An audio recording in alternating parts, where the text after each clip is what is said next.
So we're reading from the Srimad Bhāgavatam, Canto 3, titled The Status Quo, Chapter 19, The Killing of the Demon Hiranyaksha. And we're going to do verses 25 and 26 today. So the longer purport is on 26. So I think I'll read the 25 myself and the short purport, and we can chant the longer one together. So, Om Namo Bhagavate Vasudevaya.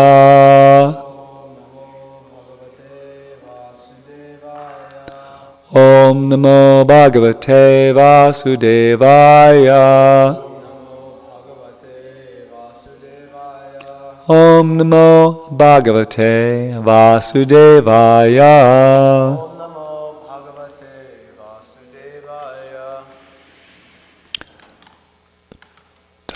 Tamustibir vignilantam vrajasararadhoksaja karena karna mulehanyata tvastram marutpati.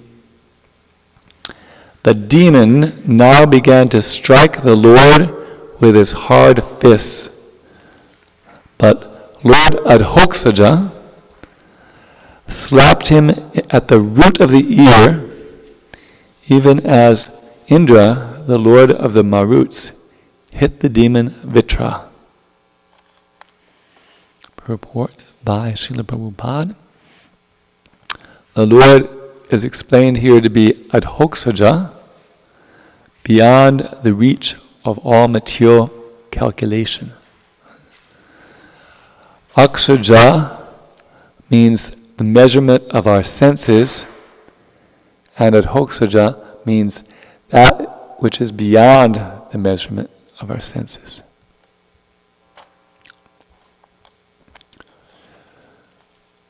So we'll chant 26 together.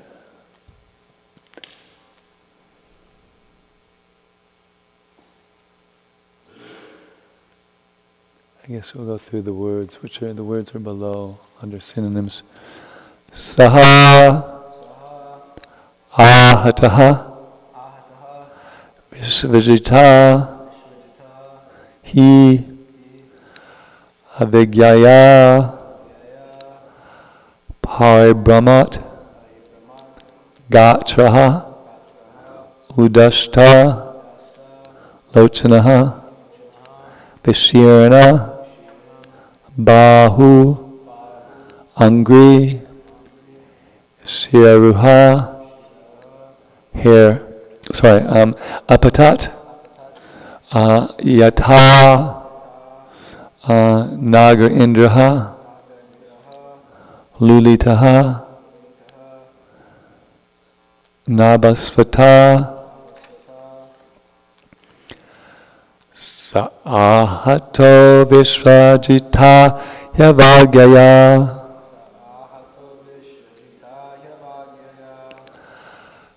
paribrahmat gatra udashtalochanaha. Vishirna bhavangre shiraru patat.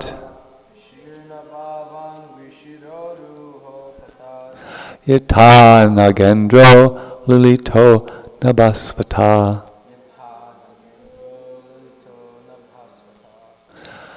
Saahato vishva tita yavagyaya.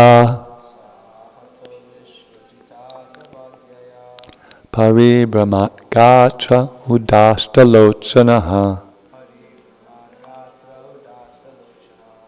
Vishirna bhavangri shiroruho patat.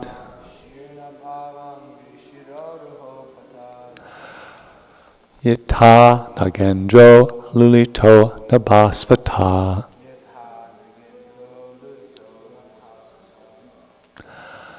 Saahato vishvajita yavagyaya. Paribrahmat gatra udasta lochanaha. Vishirna bhavangri shiroho patad. Yata nagendro lulito nabhasvata. Please chant. Saato vishvajitaya vagyaya paribramam gacho dashtalochanaha.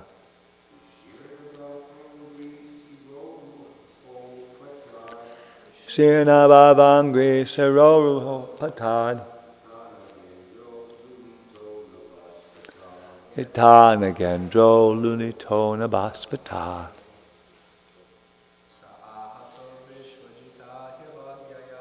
Saato vishvajitaya vagyaya paribramad gacha udashtalochanaha. Shirna bhavangri sharoruho patad. Yatana gendro lilito nabhasvata. Sato vishvajitaya vagyaya paribramad gacha udashtalochanaha. Shirna bhavangri sharoruho patad. Yatana gendro lulito nabhasvata. Saha, he, ahataha, having been struck, vishvajita, by the Supreme Personality of Godhead. He, though, avagyaya, indifferently, paribhramat, wheeling, gatraha, body, udashta, bulged out, lochanaha, eyes, vishirna, broken, bahu, arms, angri, legs, shiruha, hair, apatat, fell down, yata, like, naga indraha, a gigantic tree, lulitaha, uprooted,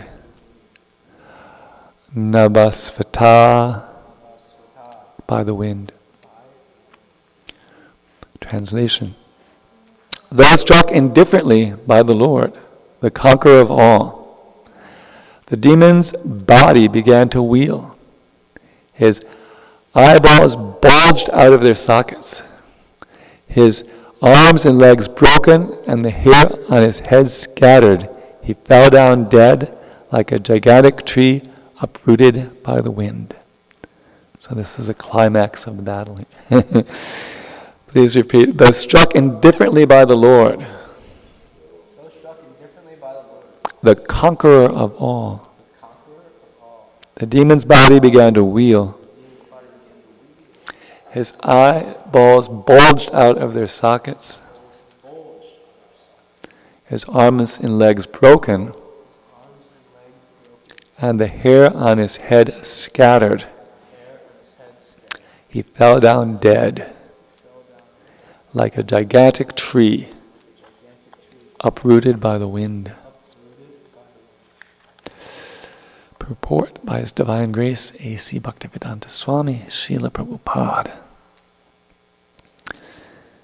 It does not take even a moment for the Lord to kill any powerful demon, including Hiranyaksha. The Lord could have killed him long before, but He allowed the demon to display the full extent of his magical feats. One may know that by magical feats, by scientific advancement of knowledge or by material power. One cannot become the equal of the Supreme Personality of Godhead. His one signal is sufficient to destroy all our attempts. His inconceivable power, as displayed here, is so strong that the demon, despite all his demoniac maneuvers, was killed by the Lord when the Lord desired, simply by one slap. Omagana Timarandasya Gyananjana Shlakaya Chakshun Militami Yena Tasmai Sri Guruvedam Namo Vishnu Padaya Krishna Pasai Budale Shmiti Bhakti Vedanta Swaminiti Demini Stay Saraswati Devi Gauravani Pacharini Nirvisesha Shunyavadi Paschatya Ishtanini Jai Sri Krishna Chaitanya Prabhu Nityananda Shri Advaita Gadadhar Shri Vasadi Gaur Bhakti Vrinda Hare Krishna Krishna Krishna Hare Hare Hare Rama Rama Rama Hare Hare Vanchakalpatubhyascha Kripa Sindhubhyacha Patitanam Pavanebhyo Vaishnavebhyo Namo Namah. So the previous purport, Prabhupada briefly talks about the word adhoksaja, meaning beyond the reach of all material calculation. He says aksaja means the measurement of our senses.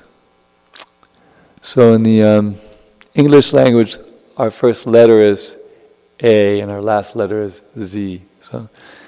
So to include everything, you say everything from A to Z. Right? So in Sanskrit, the first letter is A and the last letter is ksha, like in kshatriya. So to include everything from A to Z in Sanskrit, you say aksha. And ja means everything that's been produced. Ja means like born, so everything produced from A to Z. Basically everything you can measure in this material world.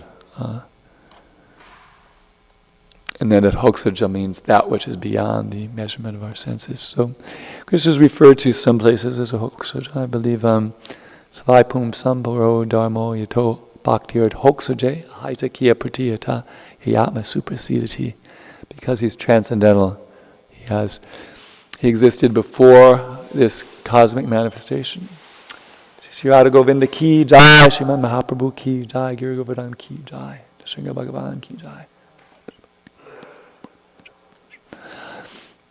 He existed before the material manifestation. He thought about creating it with his transcendental mind, and he glanced over the material nature with his transcendental eyes, all before the creation. And while he's existing during the creation, and when everything's wound up, Krishna will continue to exist. He's nothing. The demons see his apparently physical body and think it's just made out of material elements like ours, but it's actually completely spiritual. And therefore they think that if they just amass enough power, they can kill Krishna just like they killed so many other people. And basically here in Hiranyakashipu, their whole program was to go around fighting people, just picking fights. They're like cosmic bullies, really, empowered by the Lord to cause trouble. So, and Krishna, his mission is vinashaya chaduskritam, to destroy the demoniac.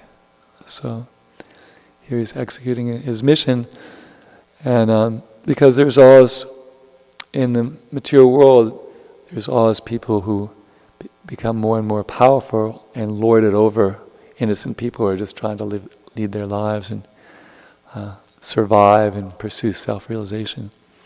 So Krishna has to come periodically to minimize these demoniac entities. It's interesting, in the purports to the beginning of the 10th canto, Krishna himself appeared at the request of the earth goddess to Brahma, because the demonic population was increasing and the demons were building up their military armies. So like Prabhupada was writing this during the arms race, when the people of this planet were also building up their armies.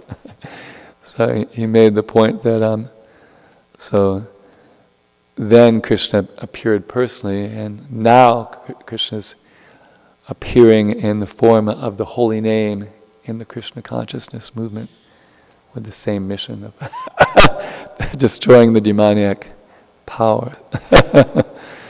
So now how he will accomplish that is to be seen, but we know some things he will purify some souls who will begin to act as his agents and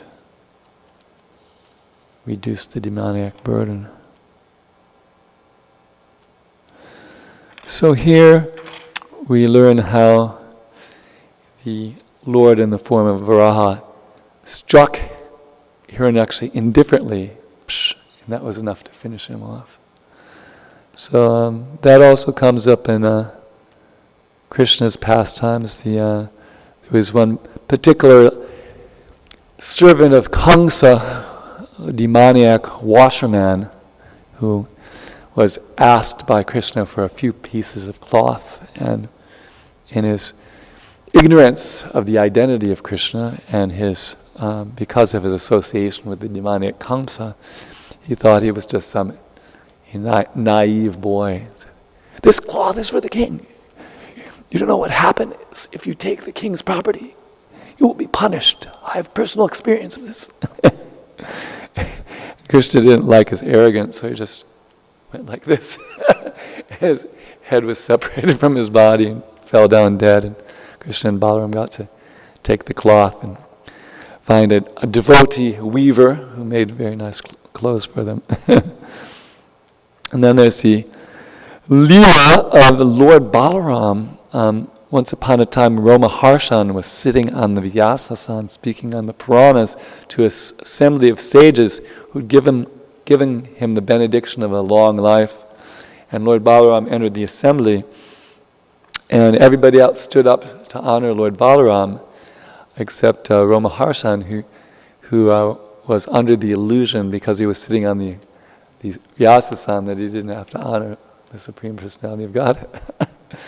So because he was playing the role of somebody who was teaching religion, and he didn't know the basic religion point that any neophyte devotee knows, that you have to bow down in the presence of the Personality of Godhead, he thought, what's this bogus guy doing on the Vyasasan? and he took a kusha straw and pressed it on the chest of Romaharshan, who immediately lost his life. Yeah. And then also, in the Lila of Krishna, the first demon that he killed as a baby, just a few days old. The Bhāgavatam says he couldn't even see properly when he killed Putana. So there he just sucked out her life force, just and she was finished. So the Lord doesn't have to do anything dramatic to kill these demons. He can, with a kusha straw or a slap or an incoming breath, Krishna can finish them off.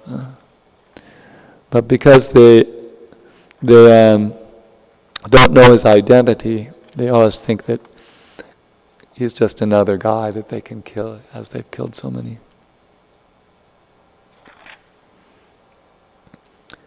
So Prabhupada mentions about different strategies people have for eliminating God. Magical feats, scientific advancement of knowledge, and material power. So I worked with Sariputta Prabhu for 17 years, and he played a very important role working in Bhaktivedanta Institute because Srila Prabhupada wanted his PhDs, his devotee scientists, to basically defeat various demoniac theories that eliminate the creation by God. And there's different statements about kicking Darwin in the face. One of the more significant things I did for Sadhaputta was I typeset a book called Forbidden Archaeology, which is 4 pounds. I shipped them, so I know. 960 pages, 141 illustrations. And there, Judakarma and Sadhaputta Prabhu do a good job of kicking Darwin in the face, actually. Basically, Darwin hypothesized that primitive life forms have evolved into more complex ones, and that if you look at the fossil record, these different things that different ancient things that die, they leave fossil bones, and different layers of rock, and they date the different layers of rock at certain ages, and they think they can show primitive to more advanced forms. So in this book that Sadhaputta and Judakarma Prabhu wrote, they like analyze everything that practically that was dug out of the ground that bears some evidence supporting the idea of humans evolving from apes like that. And that's why it's so many pages long. They wanted to talk exhaustively about every case so that people couldn't say that it didn't include everything. So they included things that both support the theory and things that don't support the theory. And they show that the quality of the evidence is the same. The quality of the evidence that shows this evolution is true is the same as the quality of evidence that shows that it couldn't have happened at all. And that what they did was they discredit all the evidence that doesn't support the theory, and therefore then they say all the evidence supports the theory. The evidence that doesn't support the theory, some of it they don't talk about, or some of it they discredit. But what Judakarma and Sadhaputta Prabhu did was they found out in the late 1800s so many things were dug up, and they had no clue about when this transition between apes and men happened. So they just reported whatever they found. So they have this idea that humans evolved from apes basically over like the last 5 million years. There's different degrees of ape men with different names, like Australopithecus, Homo habilis, Homo erectus, and then human beings over like the last 5 million years. But before that, people reported stone tools in rock that was like 10 million, 15 million, 25 million, like that. And it isn't just 1 or 2 cases, it's like dozens of cases. So basically the scientists are very proud of having objective knowledge. They say they discredit the religionists as having just some blind faith in some dogma, but they have objective evidence because they follow their scientific method. They have some hypothesis, and they dig up things, they look for other evidence, and if there's something that doesn't fit in with the hypothesis, they change the hypothesis. And then in the course of time, all the evidence that they've ever dug up, fits the hypothesis, and then they conclude that this is the reality. But instead of altering the hypothesis when you find evidence against it, right, then you have a hypothesis that's actually wrong. And then you no longer have objective knowledge. You have blind faith in a hypothesis that actually has evidence against it, which means that basically they are exactly as Prabhupada said, fools and rascals. Because they're not even following their own method. Their own method is, if there's something that doesn't fit in with their hypothesis, they have to alter it until they have a hypothesis that fits all the evidence. So basically, Dhruta and Sadhuputta show that human beings have gone back for many, many, many millions of years, and just like the Puranas say, and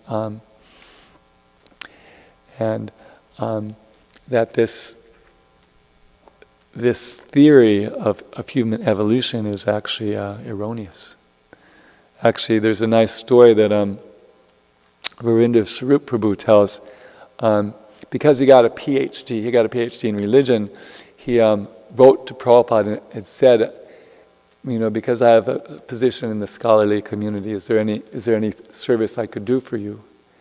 And Prabhupada said, can you defeat Darwin? And so at that time, the only people who were really against Darwin were the creationists. And everybody, all rational people think that, creations are crazy, So Ravindra Swarup Prabhu didn't want to be associated with it. So he was like, well, what can I do about this, And then, so Sadhuputta, he joined in different places and he went to different places. And at one point, he was on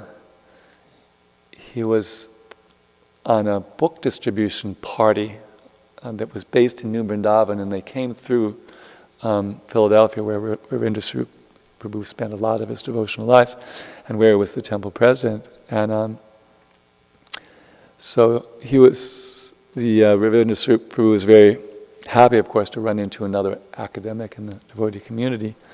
And when he saw he was a scientist, he asked Sadhuputta Prabhu, hey, the Prabhupada asked me to defeat Darwin. Can you do that?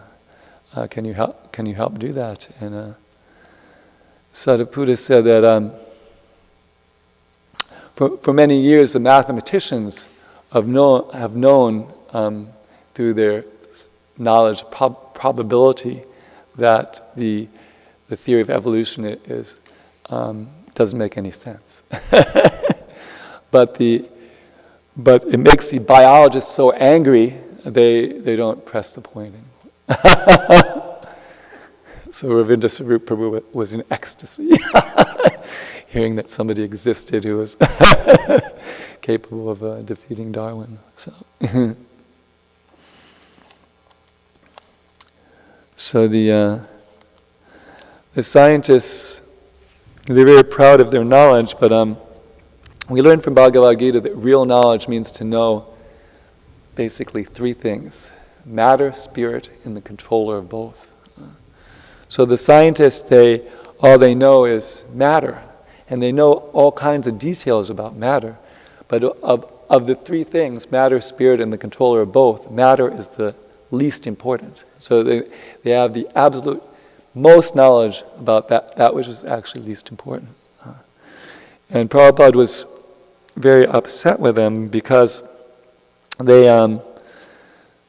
present a view of the world in which no one would ever dream of self-realization, because there's no self to be realized, basically. There's Bhakti deals with the relationship between the Lord and the living entity. So there's neither a living entity nor a Lord in the worldview presented by the scientists. So the idea of self-realization, by which the individual living entity reconnects with the supreme living entity, isn't something that anybody would even endeavor or inquire about, because it's not there. So the main problem with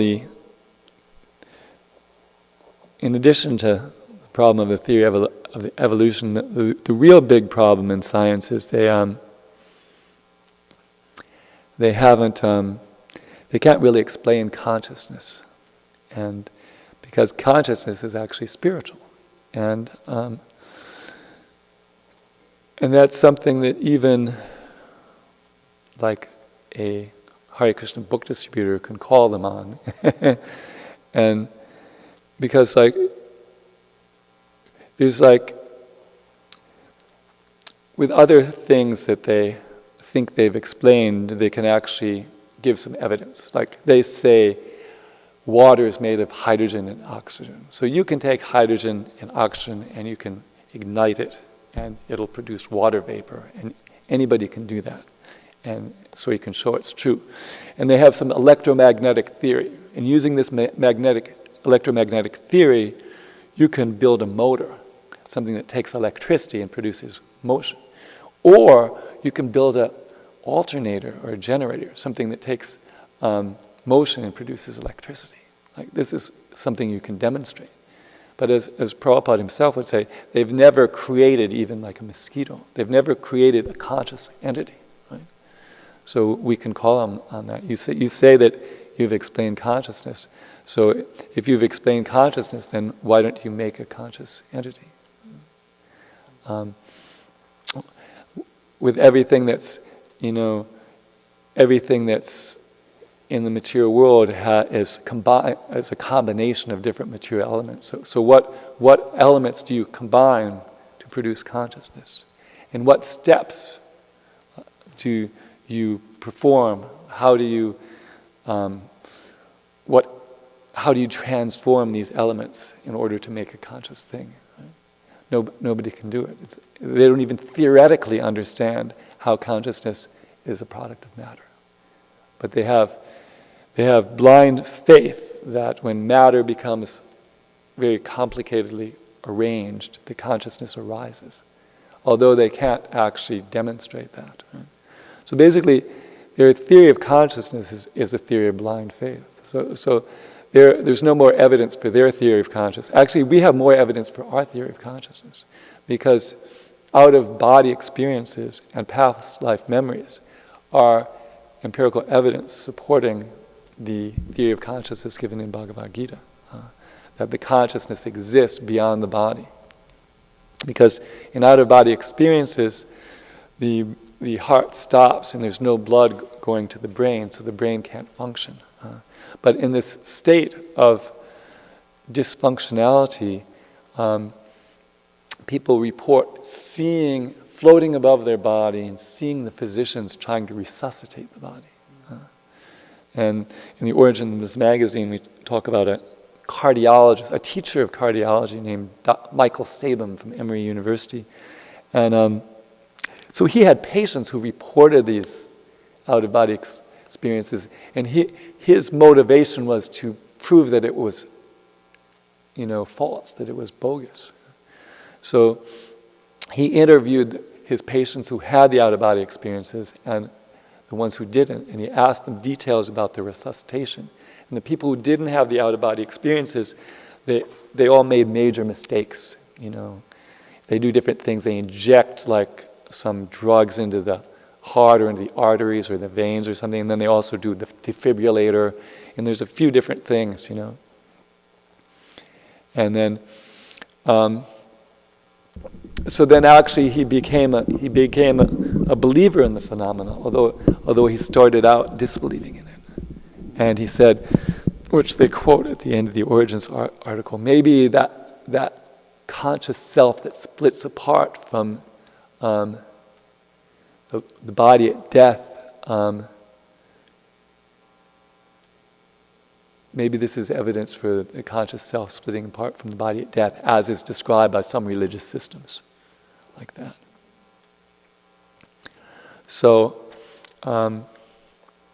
they can't actually explain that using their theory, but we can explain it using our theory, that the consciousness is still functioning. And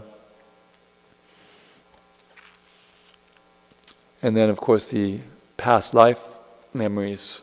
There's like 3,000 cases this Ian Stevenson produced, asking children who remembered spontaneously, not under hypnosis, but details of the life of somebody who lived before they did. And he would ask them like 50 questions, and they'd get like 47 of them right. And then he would take them to the place where that person lived in the previous life, and he would take people from the family and people from the village and mix them up and give them bad cues, and they would pick out the people in the family. And then they like knew family secrets. They would knew how the building was remodeled since they lived there. There used to be a window there, but it was plastered over. And in one case, the husband and the wife had some money, and one of them took money out without telling the other one, and one of them died and came back as a kid and said, "You took money out without telling me." Yeah, but the most amazing things is it was like were cases where somebody would remember being murdered, and they were like shot in the head or something, and they'd look at the autopsy records from the life of the previous person, and in the life as a new young person, they would have a birthmark where the bullet went into the head and where it came out, you know. Wow. So there's actually empirical evidence supporting, you know, our idea of reincarnation, our idea of the conscious, the Atma being separate from the body. But they don't even theoretically have, you know, something that they can demonstrate, like you can demonstrate in the lab, making water from hydrogen and oxygen, or you can build alternators or motors using electromagnetic theory. There's a guy, Sadhaputta, whose book Sadhaputta read, called Consciousness Explained. He was a mathematician, Daniel Dennett. He wrote a book, Consciousness Explained, and he was a materialist, but his book was reviewed by many, you know, other materialists, and they all found all kinds of faults with it, you know. So even the other materialists had issues with his explanation. There's a really nice verse in this connection that I'd like to read from the Bhāgavatam. I've just called up here in database. It shows how much the Lord is in a superior position. These demons, they're thinking that they're very proud of their abilities, but actually this verse shows who's really the boss. It's in the Hamsaguhya prayers by Daksha, which are standard Vedic prayers that he was offering to the Supreme Lord to get some mercy. Let me offer my respectful obeisances unto the all-pervading Supreme Personality of Godhead, who possesses unlimited transcendental qualities. Acting from within the cores of the hearts of all philosophers, who propagate various views, he causes them to forget their own souls, while sometimes agreeing and sometimes disagreeing among themselves. Thus he creates within this material world a situation in which they are unable to come to a conclusion. I offer my obeisances unto him. So that's how great God is. He sees these people are envious rascals who don't actually care about ultimate knowledge, so he gives them different theories, and they present their theories and they argue about them, and basically they waste their time and everybody else's. Meanwhile, Krishna is still there, and sincere people are finding him. But the people who have some envy of the Supreme Lord, they just produce all these different theories, including the Mayavadis, and think they've actually understood everything, when actually they haven't understood everything. So, scientific knowledge hasn't... The scientists, they have an idea that they can explain everything in reality, but that's actually just that's a metaphysical idea, that science can explain everything. It's not a scientific fact. It's the belief of scientists. But actually, science only deals with that which is measurable. So there's a whole realm of measurable, unmeasurable things, such as consciousness and the Supreme Lord, that science can never. But there can be empirical evidence for the existence of of things like the out-of-body experiences and the past life memories. And you can also do studies showing, like for example, it's described by regularly hearing classes on the Bhāgavatam and rendering service to the devotee, practically pure devotee, practically all that's troublesome from the heart is reduced to nil, and loving service becomes established as a irrevocable fact. When loving service is established in the heart, the effects of nature's modes of passion, ignorance, lust, desire, and hankering disappear from the heart, and the devotee becomes established in goodness, and he becomes happy. So you can demonstrate that, because the qualities of the ignorance and passion and goodness are listed in the Bhagavad Gita, and you could have an experiment where you have some people hearing Bhagavatam and serving pure devotees, and other people not, and you can show how they're becoming, the people who engage in devotional service are coming more to the mode of goodness, and the people who aren't are remaining in passion and ignorance. So that you can demonstrate, scientifically. But you can't really measure the soul or measure God. It's beyond. But you can. And they did studies. I was researching for Sadhaputta Prabhu studies on prayer and healing. There have been studies people have done. They had people who had heart attacks. They divided them into two groups. They had one group had people praying for them, and the other group didn't. And the people who had people praying for them, they had fewer recurrence of heart attacks. So you can do that. So, but as far as getting real experience of the personality of God, how do we learn? That's only possible. Bhakti mama vijanati yavanyas chasmi tattvato gyatva vishate tadanantaram. That only by devotional service can the Supreme Lord be known, because He's in a superior position and He's supplying knowledge. He's there in the heart. He's providing knowledge. He's providing remembrance. He's providing forgetfulness. And He's going to give people knowledge that He wants to get knowledge, and those are His devotees. There's a verse in the 13th chapter, Nature and Joy and Consciousness, which I'll read it actually. It's 13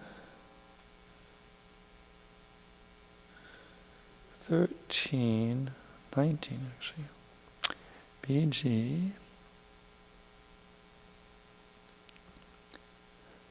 13 19.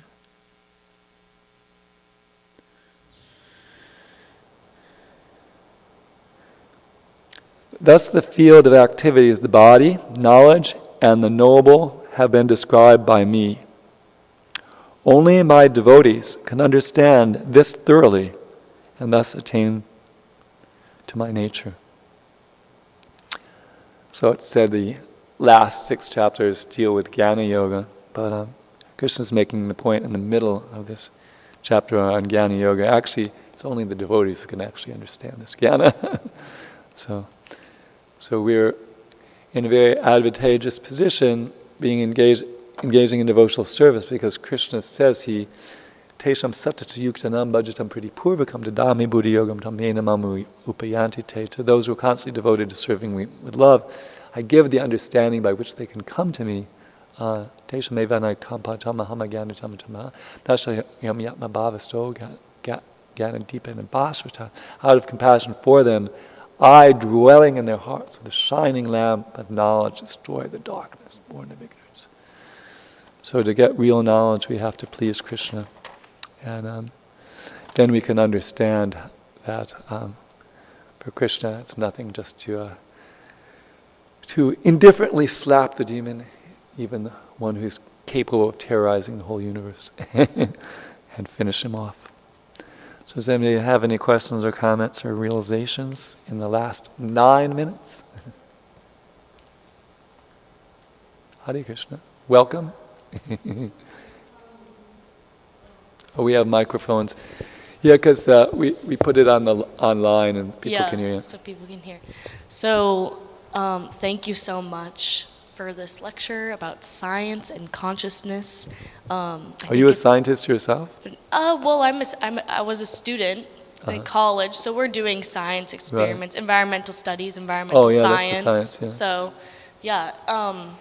So I think this is really interesting. I was wondering if, I'm not sure about your background, like when you became a devotee, but I understand that there's like conditioning for many people now that science can explain everything, and this is kind of just what we're grown up on. Yeah, for years. Yeah, even when I grew up, which was like, 40 years ago. Yeah, so I was wondering if, and 50 years a lot ago, of scientists say that like you shouldn't have blind faith in a God, but they do have blind faith in these theories, like you're saying. Right. So I was even ones that have evidence against them. Yeah. So I was wondering if you had any sort of transition when becoming devotee in like having to kind of let go of some of those like blind faiths you had in science or anything like that. To a certain extent, I somehow or other, I wasn't someone who thought that I was interested in the paranormal. So I wasn't somebody who only, thought that things could be that can be measured exist.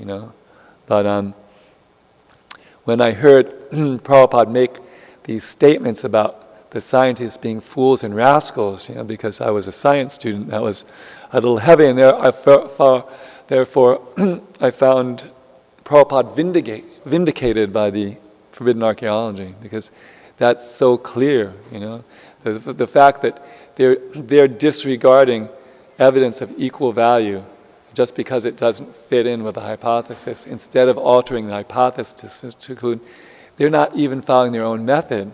So they have blind faith in a hypothesis with evidence against it. So that's foolish. even a high school student can see it's foolish. So it wasn't too traumatic for me, as it was for some people. And I was very happy to work with Sadhuputta Prabhu, and because, like he was saying, like one thing in science is you have different axioms or things that you assume to be true, So you can get axioms from anywhere. You can create them up in your mind, and you can have theistic axioms and theistic theories, and you can go about looking for evidence for them. So it's not necessary. It's not necessary that science be atheistic. This scientism idea that the materialistic science can explain everything. That's sort of a metaphysical idea. Hridayananda Goswami Os likes to point that out. They're not really doing science; they're doing metaphysics, and they're not metaphysicians. They haven't studied metaphysics, so they're not doing it very well.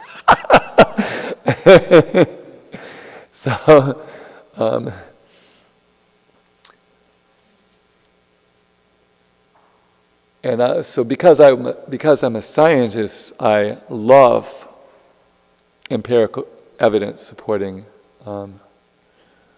ideas that we encounter in Krishna consciousness. Even just stories like there was my guru wrote a book, Lessons from the Road, and he met devotees in different parts of the world, and there was some pujaris in Dallas who said that they understood that it was true that the deity is Krishna because sometimes his size changes. They make clothes for him, and sometimes he's bigger and sometimes he's smaller. So if he was just a marble or metal statue, he would be the same size. So that's empirical. You can measure that. So, and if you're interested, I work with the people who do science and Krishna consciousness, and if you're interested in that, I can hook you up with their newsletter and like that. So, does anybody have any other questions or comments in the 3.5 remaining minutes of the class? Yes. I just wanted to really appreciate and say thank you. I always like having a scientific presentation on Krishna consciousness, and there's so many, as you were saying, just like so many scientists, they take like whatever evidence like promotes whatever they're saying in a materialistic way, and something that goes against it, they just like totally dispel it. Right. And I just thought of like that. I was trying to search it up. I can't remember the name, but I got a science degree in psychology, so I was always interested in like the transition of death and like the mindset of death, and like I was trying to find out the term for it, but it's when people are in their comas and they're in like their last days, and like the dogs, what is it? Terminal restlessness. Right. And the dogs of the Yamadutas come sometimes, and they see them, and like they're just like, oh, well, it's terminal restlessness. They're just in psychosis, and you know. But anyways, I found that interesting. I wanted to ask you a quick question. You know, like when you're out preaching to people, just like normal people on the street, how do you present things in a nice scientific way, where it's not like jargon for them, or it's not like things where like they can't understand it, but where we can actually like convince someone that actually this is like a scientific understanding? Because people are like spiritual knowledge being scientific, like that doesn't, like it seems so contrary to so many people. Well, of course, it depends on whether they're like science students or whether they're just people who know about as much science as any university student. Because, I haven't really been spending a lot of time talking to students. This is the period of time I just give out free literature. And Florida is when I talk to some more students, and I haven't been there for like 8 months. I'm trying to think. I mean, I do mention this empirical evidence, you know, the out-of-body experiences and the past life memories as evidence for that, because they don't really have a materialistic explanation for that actually works, you know. And actually, you know, there's those experiences Ian Stevenson did. There's a group of devotees who are following up that, doing more experiences, experiments, and there are also devotees who are studying explanations of transmigration in the other Puranas and Vedic literatures where there's more detail about it too. And so there's some really serious, you know, people with PhDs in different, like neuroscience and different areas where they're doing things like that. So it's very exciting, actually. I'm too busy to actually focus in on it, but so I mentioned that, and I'm trying to figure out what else I mentioned. If you like play the devil's advocate and ask me a question, it might be it might help me, you know. So you're telling me that I'm a soul and I'm not the body. Like, where's the evidence for that? Someone always says, you know, like, or like, how do you explain that to someone without? Because like this idea to so many materialistic mentalities, like faith, like you have to have like faith that the soul exists, Well, or like an axiomatic truth. You talk I guess, about the consciousness. The consciousness is the property of the soul. So whoever the soul is, so we have there's this ancient body of knowledge that has been studied in India for thousands of years, and which yoga and meditation is based, and they have this understanding that consciousness is a different energy. That it's not, consciousness isn't made of matter, you know, and it's just like there's an electron is the smallest unit of electricity. So there's a smallest unit of consciousness is called an Atma, and each individual living creature is an Atma, and the Atma is associated with the body at the time of conception and disassociated with the body at the time of death. So you have, this science has another philosophy that consciousness is a result of a certain complexity of material patterns, right? But it actually can't be demonstrated. Like no scientist has been able to take different material elements and subject to different chemical, nuclear, physical reactions and produce a conscious thing. So there's no real reason to assume that the scientific theory of consciousness is as much blind faith as the Atma is. Right? But there is some evidence of the consciousness functioning outside the body in terms of past life memories and out-of-body experiences. So this is another theory of consciousness that does have some evidence supporting it, where that scientific theory is weak because you can't actually go into the lab and take matter and subject it to different transformations and produce a conscious thing. So, and this isn't something that's been dreamed up recently. It's a knowledge system that's been passed down in India for many, many centuries. And there's different techniques of meditation and yoga that people perform to get realization about different states of consciousness. So to try to make that, make it understood that it's a knowledge system. There's practices associated with it. It's something it's not just somebody didn't dream it up. It's something that's been practiced. Disciplines that have been practiced. And people get some realization from their practice. Therefore, they understand there's some truth behind it. It's based on experience. Yeah. Like Prabhupada would argue that there's a science of self-realization, and anyone without any previous qualification can just perform it. Which was why I found his writing attractive.